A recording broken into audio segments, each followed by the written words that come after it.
Good morning. Welcome to Gulfstream today. Brian Nadeau, Samantha Perry with you as we kick off a 4-day race week in December. 4 days in December, a little bobbing and weaving later in the schedule, but we'll be back with you each and every Thursday now going forward here as we are getting into the teeth of the championship meet. We kicked it off last week. It's a cool day here in South Florida, but we are fast and more importantly, we are firm on the turf. Yeah, we are. We had a little bit of rain on Sunday last week that prompted us off the grass, but we're back on this week. Some really good turf racing ahead. Yeah. So I know you're probably excited for the Saturday card. It's great, but today is a good card as well of 10 races. Yeah, the beauty of the 7-day draw is everything's out in front of us now, and you can see the weekend is championship meet powerful. Yeah. So we're excited for that, but we've got a good 10-pack here for you today. Rainbow Six will go in race number 5 today, and already a $50,000 gross jackpot guarantee. And as you know, especially during the teeth of the championship meet with the turf racing, and we're going to start amping up a little bit on turf. That is going to grow very, very quickly. I want to remind you, look at that super high 5, by the way. It's already at $6,000 with the carryover. So take note of that in the opener as well. But, of course, the early pick 5 kicks off in the opener. We'll take a look at my ticket, and I'm sure, as you noticed last week now, with all eyes on Gulfstream Park, the pools were huge in the early and in the late pick 5. For that matter, I've got a $20 play here. No real, there's going to be a huge favorite in race 2 that I'm going to single, and that is Anna Julia Forever. Now the spread is in race 3. I'll go to the 6 there, Quar Sacro, and we've got a stat for Brian Lynch in that spot too. Another single in race number 4. I'm not looking to try to beat current situation on the big drop. And then another spread in race number 5, and that top pick is going to be Dream Diamond. Very tricky race on the drop there. 12-5 maiden claimer. So there it is for $20. A deep and competitive field on the turf in the opener. A little bookkeeping. We scratched the 12. That means the 13 is going to draw in. The 14 and the 15 are out. Luca Panici gets the ride on the 13. So we took a look at the early pick 5. We're going a mile and a 16th on the turf. $25,000 maiden claimers here. 3-year-olds and up. And we got a lot of the same, just the orders a little jingled and jangled. Carson, at least you'll get, I think, a better price than the other 2 favorites in here. Yeah, I think I will. Blinkers go on for this Son of Honor Code. He's only been on the grass one time, but he's got some speed. Mm-hmm. And we were just talking off the air. Pay attention to these rail settings this weekend, and we'll keep tabs on them as well. But the rails are out at 31 feet here today, so further out than they were for opening weekend. Speed almost always is good, and I think that's going to put him in a good spot early. Yeah, listen, we it's a new turf course. Clearly, we're still figuring it out. We're still figuring it out, but we also didn't reinvent the wheel. It's going to be a firm and fast turf course out there. Speed is always going to play very, very well. The newcomers here, welcome back Irad Ortiz Jr. too. He's here today, and he's going to ride the 9, Barry the Builder. Luis Saez is back as well. So the gang is all here and then some for the championship meet. Guys, let's take a look at the replay of Barry the Builder in joint resolution. They're going to come down from South Ozone Park at Aqueduct here. And this is when they're together. And Barry the Builder, you can see the dub colors on the outside, and joint resolution is the 3. And while Barry the Builder is going to make his move, joint resolution is not really going to have necessarily the fairest go of it because Barry the Builder's outside, and you can see right here, joint resolution. Good job, Bob. I appreciate it. He's kind of idling in traffic there a little bit. They ran 3-5 that race. He was only beaten 3/4 of a length. It was his first start since May, but listen, you got to pay the tax on IRED down here. It's just gonna be a theme, and so Barry the Builder is going to be bet hard. I like him a little bit better, but I went joint resolution because I think with a cleaner trip and that tightener now, maybe he can get back at him. Yeah, I think so too. And it was something late added, but blinkers go on. Good call, yeah. For blinkers him as well. So we'll see. Christophe Clement, he's such a prominent face down here with grass racing, and he'll ready to be firing away. Yeah, and the 2 is a first-time gelding, by the way. Tizaduke is a gelding as well. So that is the opener. Race number 2 starts the early pick 4. We're on the Tapeta here. 5 furlongs and a starter optional claimer. The 2-year-old fillies here, and we'll take a look at Samantha's ticket now. We'll see if she's singled with a horse that's going to be a huge favorite to me. Went 3 deep. Not. Okay. Yeah, I agree with that. We'll get to it in just a moment. I didn't have the strongest opinions early, and I don't really like to play a ticket like this 2x2x2. by 3, but this is just kind of how I saw it out. Race 3, I do have the 5 on top, Aquarius Moon. Race number 4, the 6 on top for me, Runaway Breeze, a reclaim for Bobby DeBona, double reclaim. And in race 5, the 8, Novu Richie on top. But I found a really interesting stat, but I do have Dream Diamond as well. A $12 play for me here, and this is a good race to kick it off. I like that ticket better than a 3x3 double. I do too. I will say that too. I wouldn't. You would just kick me off air if I did that. Yeah. Out. Okay. Special affair on top for you, De La Cerda here. You're going to get a square price, and I guess you're a little against a heavy favorite who we'll get to in a second, but the 7. Yeah. This is my long shot. Okay. Yeah, and I think it'll be every bit of 6-1 here in a field like this. Yeah. This filly, to me, I like the fact that she's going to stay at the sprint distance. I think what I was really trying to do here, Brian, is I didn't particularly like the Ana Julia Forever race. I prefer the Great Venezuela race a little bit more, and so that's why I went to that. It's a good outside tactical post. We saw the second place finisher come out of that race and win. Back again, gonna have to pick it up. I mean, she's gonna be a long shot for a reason, but I wanted to give her a little bit of credit, and I like the draw. Yeah, the Great Venezuela race, if you're not familiar with it, she's going to be in the stakes on Saturday. Yeah. Boy, she hit the Tapeta, and she's just taken Exploded, off. She's going to try the turf on Saturday for Victor Barboza Jr. It's all right in front of you. Ana Julia Forever is going to be a huge favorite. It's Jorge Delgado. It's Paco, and she comes out of a extremely fast race, at least for this group, in her first start on Tapeta. Yeah, she jumped up in that race too, and she handled maiden claimings well at Monmouth during the summertime, which is very speed favoring, and this is a barn that although winless last weekend to kick things off, this is a barn that's so high percentage that you have to pay attention to. I mean, honestly, if I wanted to be real hard-headed, she could be 3-5 in here. She could. Because anybody else you're coming up with, we can talk about Miguel's Bell, because No Fake, you got No Fake on top last week and came back to win. It was a good effort, but all these races are slow to the teeth of Ana Julia Forever. Yeah, they are. And what I liked about Miguel's Bell is last time she kind of did the exact opposite of what she did the race before. Yeah, that's a good point. So Louis Size is aboard. Welcome back, Louis, as well. And he's so aggressive with these horses. I think he'll put her in a good spot. But I don't think she's going to need to be on the lead if she doesn't want to be. We'll see what Louis Saez does, but maybe he can just kind of stalk and pounce. Yeah, and that race completely fell apart last time. The 1, 2, 3 finishers were 10, 9, 8 early on, so it was an epic meltdown in there. Good maiden special weight in race number 3 at a flat 1-turn mile here. The 4 Cacciatore is out. Ronald Coy, you're going to see that name start popping up in the entries, but that one is going to be out. Very tricky race. You go with the 5 Aquarius Moon, who I do think is probably the horse to beat. Mm-hmm. The question is, can he bring those Mid-Atlantic races down here with him? Well, he brings his rider with him. Yeah, that is important. And I think that's very important. Jorge Vargas, you look at his statistics and he's only a 9% rider, but he doesn't ride a ton of races. I feel like he picks and chooses his spot, and he's phenomenal. I got to watch him at Monmouth some and followed him around in New York. But if he's coming over to ride this horse, and I think this is a big move. I agree, and this is. I wanted to make this horse favorite, but we saw it last week. Again, I talked about the tax on Irad, but the tax on Safi and Edgar Zayas as well. So they're probably going to bet Game Warden. I don't really like him. You've got him last on your picks. I've got him 5th. He is in all my picks. The 6, Cuore Sacro for Brian Lynch, and you pulled up a stat here as well, that this horse's dirt race back in July was not bad at all. No, not at all here. This is turf to dirt in sprints the last 5 years. Look at this, 29%. And Brian Lynch is so you can make some money with him during the championship meet, and he's unveiling some this weekend that look like they could be runners. A good ROI here. He gets Edgar Perez in the saddle. I like he does moves like this, kind of a little bit of underrated riders, and it pays off. Yeah, we like Brian around here. He does a good job, and everything he's going to send out is pretty live. I think this horse is live today. We're going to stretch out to a mile. Malibu Springs has got speed from the inside. We could talk about this race for 15 minutes. Okay, what do you do with Maury? We were so surprised he ran second on debut. He was dreadful last time. Are we just going to say he didn't like the Tapeta?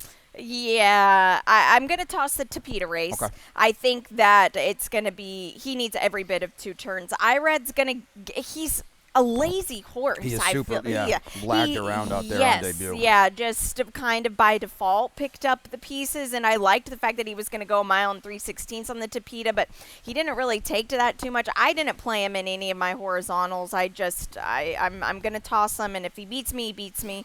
But I don't know. You know, he's a horse they're probably going to bet, and he's a horse that probably should be about 6-1 in here, and you know you're not going to get it, and that's, Yeah. you know, that's the tricky part. You get Right. a world-class rider, but again, you pay the penalty Right. when he's on there. Race number 4, going to back to the Tapeta, routing a mile and a 16th here. Fillies and mares, 3-year-olds and up. The tag is 10 down to 8, and a little bit of, well, Runway Breeze is in the reclaim for Bobby D. Twice Bobby stepped back and reclaimed this horse. That's what I liked a Yeah. lot about this is that 2 different times he's jumped back in.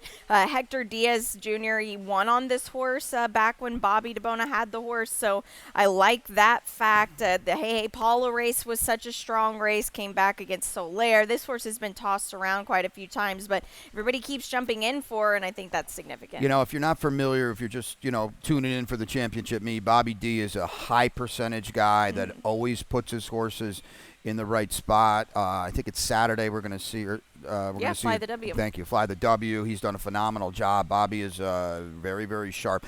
I couldn't, and I didn't want to try to beat current situation. This is a monumental class It drop is. for this horse. Huge. And then you get Luis Saez aboard as well. It's Carlos David. He picked up 2 wins last weekend. He brought horses back before the championship meet started and just fired away with all of them. I get it. This horse is going to be bet and looks to be the winner here, but you're going to, again, pay the price. Short number. He's got that Firenze Fire full brother on Yep, Saturday. yeah, In for 50. Yeah, I know. That was interesting. Yeah. Bizarre. It'll be a good race. All right, 4 down, 6 to go. We'll take a little break here. When we come back, it's rainbow time. $50,000 in the gross jackpot guarantee. And they're off.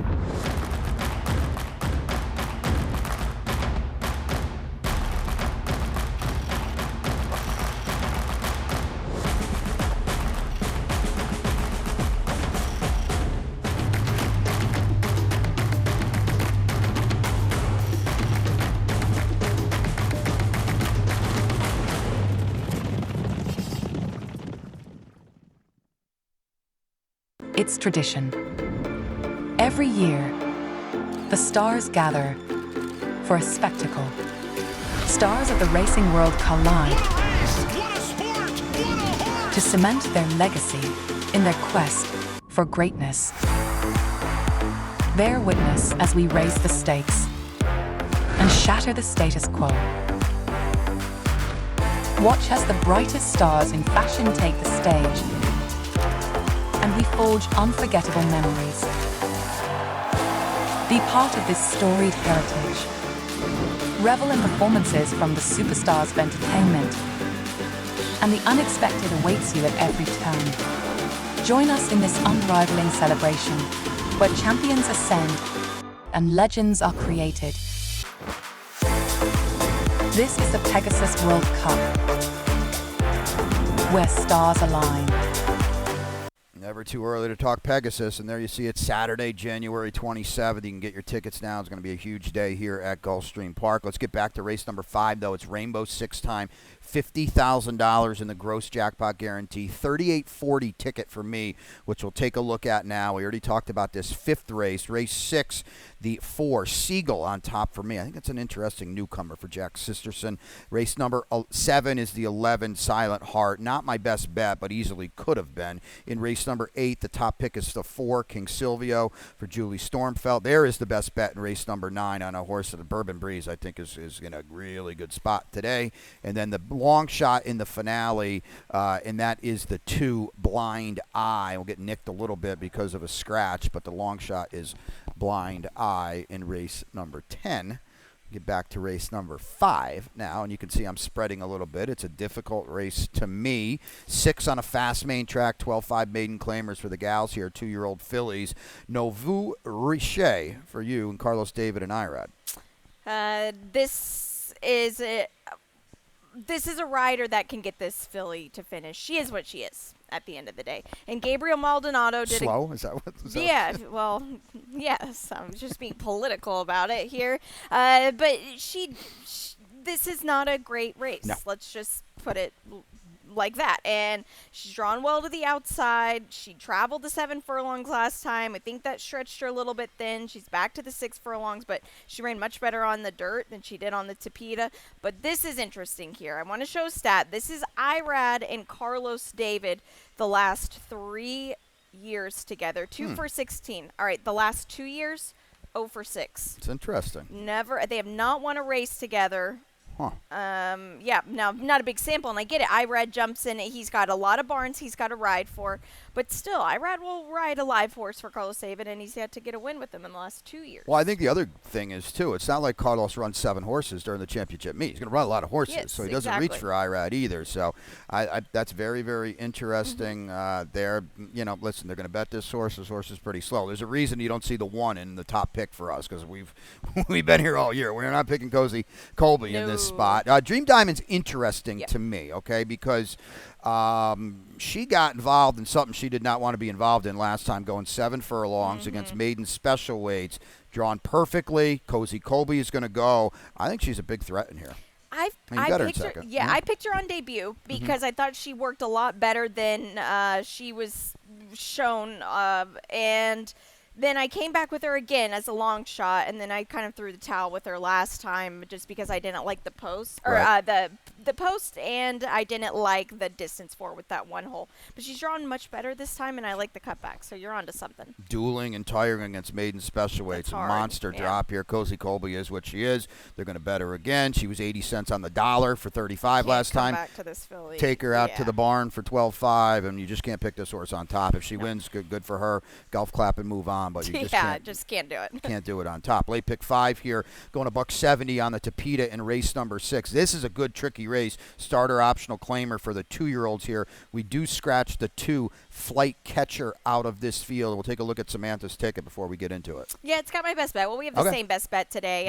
It's just an $18 play. There you see in race 7, Silent Heart. I think this colt can clear with Luis Saez on the grass. Race number 8, I do have the 5 on top. Opposites attract for Mike Trombetta. Race 9, there you go. I've got the same best bet as Brian. That is Bourbon Breeze, and we'll show you why. And in race number 10, I do have the 6 on top. Cumberland, George Weaver, first time gelding. Love that move. This is a horse that he's needed to be gelding for some time. $18 the play. No blind eye for you? No, I didn't. Okay. I'm like you.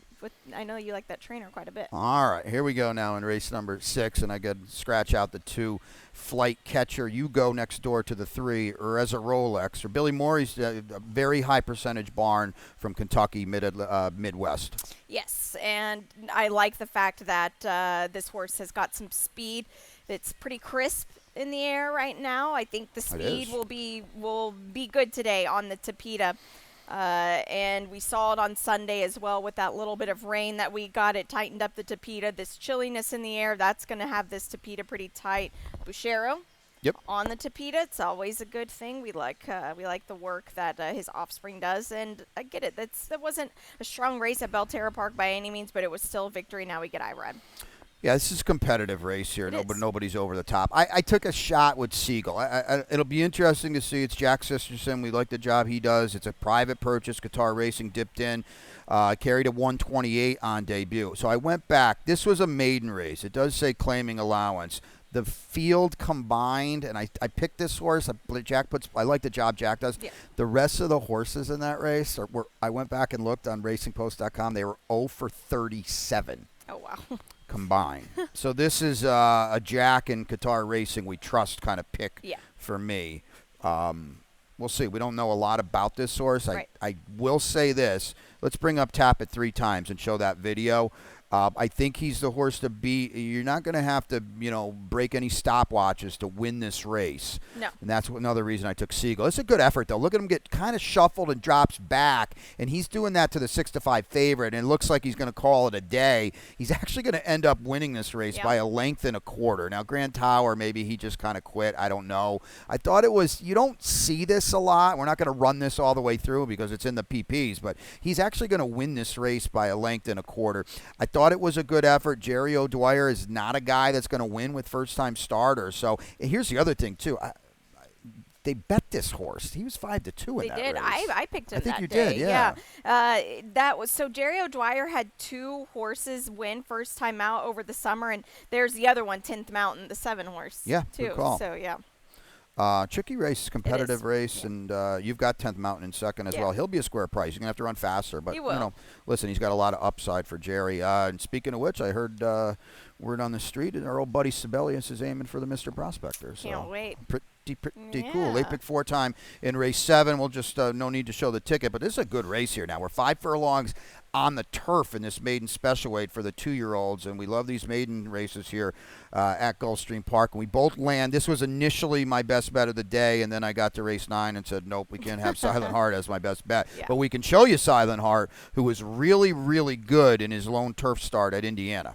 Yes, and the competition's much different of there, course. But hey, you've got to run these horses when the races come There's a up. start. And did not break at all and ran really, really well. He's going to make a big loop here. Watch this power move. He almost checks us slightly there as the 3's trying to get out. This is a power move through the turn. You're not going to win turf races at 5 furlongs, so he's going to run second, beating 2 1/4 lengths. I thought this was a really, really strong effort. By the way, this is a first-time starter, too, so you got to add that into the equation. He's going to level off nicely here in the lane. The other thing I like, too, and again, this is Brian Lynch here, a homebred for Terry Hamilton, who has, had so many good horses with Brian over the years. This horse has clearly kept his form. He went to Churchill and an off the turfer and ran very, very fast, headed out in second. And, he's heck to pay in here to me. Yeah, and what I like about this is Brian still chose to run him on the dirt. Point. And what is interesting is sometimes those dirt races give him a little more fitness than the grass races.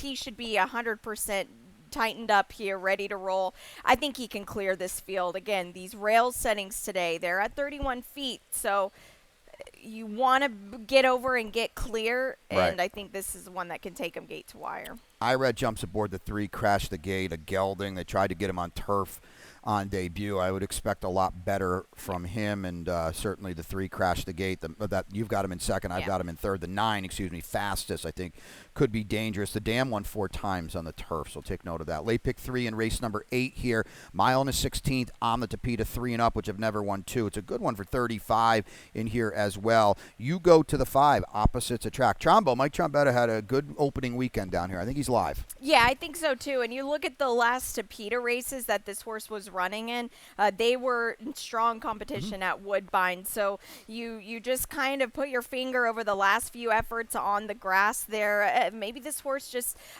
day in and day out is going to be 1, this level, and 2, a Tapeta horse. They weren't bad efforts on the grass by any means, and you look at his form and you say, okay, 0-3 on the Tapeta, but that was worlds better than what he's facing. Yeah, I think this is a good race to go against the favorites in here, and that's Classic Motown and Emboite. I went with the 4, King Silvio. Can we get back to the Tapeta races? They were in 2022. I don't know, but his comeback was okay, and I'll tell you what, if he does get back to those Tapeta races, big threat in here. Yeah, definitely. It's still, the word's still out. Yeah. But let's show you Classic Motown and Truth and Honesty last time. And we're going to show you it's a tale of 2 races. Classic Motown gets the perfect run up the inside. Truth and Honesty doing all the dirty work for the majority of the race. And to me, Classic, I know he was on the rail. I did not have the rail as a negative that day. To me, he had to win, Samantha, and he just didn't. I don't know. I think you and I and people that listen and maybe have paid attention throughout the summertime, but if you're not, pay attention to this now.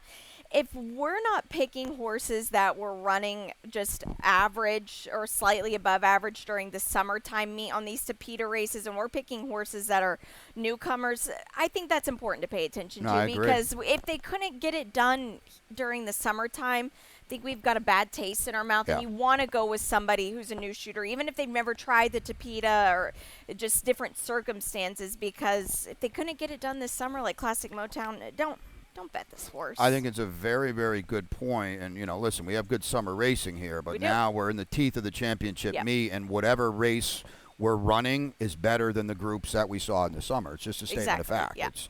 yeah. It is what it is, and now he's Classic Motown. You're going to have to face a horse like your pick as well, and the 7 is coming down for Mike Maker out of allowance races Yes. at Belmont and Aqueduct, and he's a danger. We don't know if he's going to get over the Tapeta, but he's a real threat as well, and they're going to bet him. So yeah, her point is a really, really good and valid one. The 9th is a good one. These are the 2-year-old fillies here. We're going to go 6.5 on a fast main track. It's an optional claimer, and I don't think it's a surprise. Not only do we land on the same horse, but also our best bet of the day. Let's show the replay on debut for Bourbon Breeze. This was an awesome effort. Riley Mott bringing some live horses down here too. Yeah, this was such a strong effort. Irad rode her perfectly.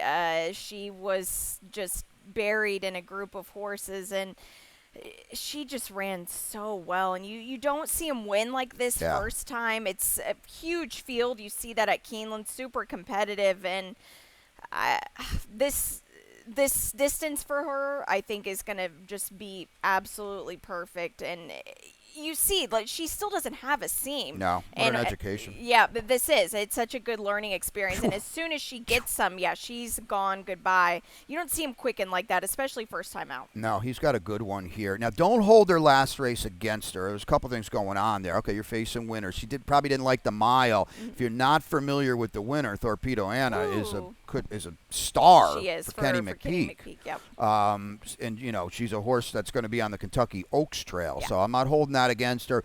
Perfect post today, perfect rider today, perfect distance today. Everything's a go for her. Now, Fiona's Magic's a serious horse in and of her own right. And her second start here after Mike Yates tightened the screws a little bit, boy, was she awesome. Yeah, she was. She made a huge move Yeah. up the rail and just drew off and kept on going. I will say this, as my notes kind of alluded, it was a very messy race, a lot behind her. Didn't have a fair go of it. She was also, it was a field of 8. 6 of them were firsters, and she had some experience. She did, So and that helped. It They helped. weren't any great shakes, the Right. firsters either. So I think she's a little dressed up off that race, but she's also very, very good, and this is going to be a good clash. From there, we're all over the place. Jorge Delgado's going to bring a horse down from Delaware. That was good last time. Yeah, very good, and he's got some speed too. And who does he have? Amiso Jaramillo. What's the plan there? Yeah. Send him. Go from a great gate jockey. Race number 10 on the turf will go a mile here on a firm turf course. Maidens 3-year-olds and up. It's an optional claimer, so the Florida breds, if you're not familiar with that condition, they don't have to be in for the tag. And you've got Cumberland. The G with a circle is a big move for you. I love that G with the circle here. This is a horse he just really has had no interest in his last 2 races. You go back to his last Gulfstream race. It was a really solid effort. So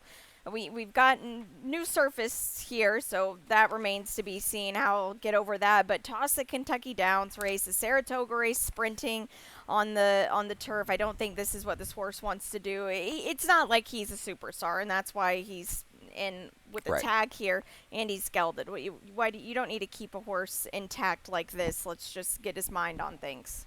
Good to see Diane Marisi's name back in the program, and she's got Blind Eye, the 2, coming down from Laurel and Delaware. And I like the race. The race last time was fine, but this is my long shot today. Boy, what a much better post we get today as well. Hung out in the parking Yeah. lot last time, and it was completely buried in a group of horses there. That was a big field that day. Better post here, and it's going to need to get out and get going, though. Well, yeah. Well, the other thing I think on this horse as well, that this is not a one-run closer. You look at the other races; he's going to be closer today. Exactly. It was a byproduct of the post last time. Flat top box. You mentioned a horse that hasn't run. I mean, what do you do with this horse? It's IRAD. It's a great sign, and Jorge Abreu does a good job. But you got to go back to June since this horse ran an inch. Yeah, he's hard to trust. Right? I do think I want to give a quick mention to He's a Lucky Guy. If anybody has some extra time, watch that race at Saratoga on debut. Poor Carrie, she got the brunt of this race. Yeah, oh my goodness, that was the worst DQ in the history. It was such a right. bad disqualification. This horse, the last time out, didn't get a fair go of it either. If this horse gets any type of clear sailing, this is my heart horse. I'm rooting for this horse today because that was. Go back and watch the replay. First out, that was just. Carrie's on vacation, I think. She's Twitter, in Ireland. Right? Yeah. So maybe she'll be watching for her own phone. We'll see her down here a little bit later. A longtime assistant to the master, Jonathan Shepard. I didn't think this horse ran at all last time. I didn't think the trouble was. I watched it about 5 times. I couldn't even find it. Yeah, exactly. To be honest with you, but you're right. A horse that he should not be in this race. Let's just not leave at it all. at that. Good 10-race card here today, and we'll take a look at the lightning round as we do each and every. Well, I was going to say each and every Friday, but we're back with you on Thursday now. We'll take a look at the standings. They're just 3 days into the championship meet, but just to give you a little idea of who kind of started off in a good way. Baco started off in a really good way. He did. He carried, and we talked about this on Sunday. He carried those stakes horses home. Sure it seemed did. like, yeah. Won both of them on Saturday, including the upset of Ben Tornado with Seminole Chief. Hey, Joe Bravo picks up a 3-pack opening weekend. Good to see him back here. John Velasquez is back here as well. A couple of guys that went out to Southern California and back with us here at Gulfstream Park. The trainers as well. We'll take a look who got going here. I know Safi picked up, Safi picked up 4. How about Jack? That's cool to see. It is very cool to see.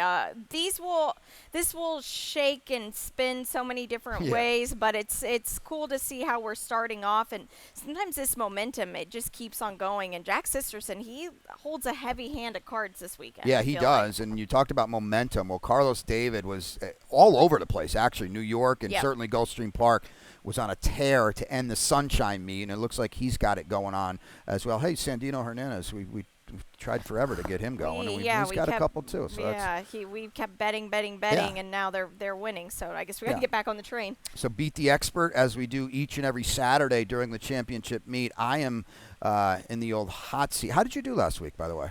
Not good at all.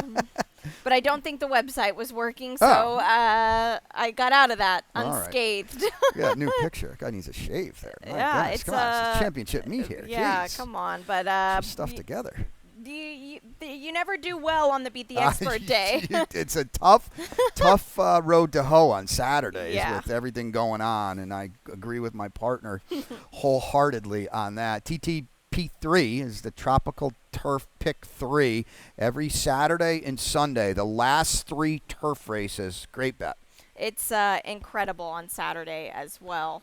Very, very good sequence. And, of course, I'll have those tickets Saturday and Sunday. Yeah, and this Saturday and Sunday, it's a lot I don't know how to say it, but we're not spanning the card. 6, 8, and 11 on Saturday. Yeah, so you won't forget about it. Right. We eased into the turf racing last week. Well, this Saturday and Sunday, a much more condensed sequence. Great for the bettor as well. Best bet, we both got the same one, Bourbon Breeze in race 9, right? Yep, we do indeed. Horse that is an exciting prospect for Riley Mott, taking on an exciting prospect in Fiona's Magic. Your long shot today? It's in race 2. It is special affair, every bit of 6-1, I'm sure, and a very strong race. Yeah, and mine is in the finale on the turf. We love those turf racing finales. If you need to get out, Blind Eye for me, for Diane Marisi. There we go, 10 of them. Pete's upstairs, back with us. It was an exciting kickoff to opening weekend of the championship meet. Check out that Super High 5 pool as well. We'll be back for the opener. Pete will run you through the scratchers and the changes. Happy to have you aboard.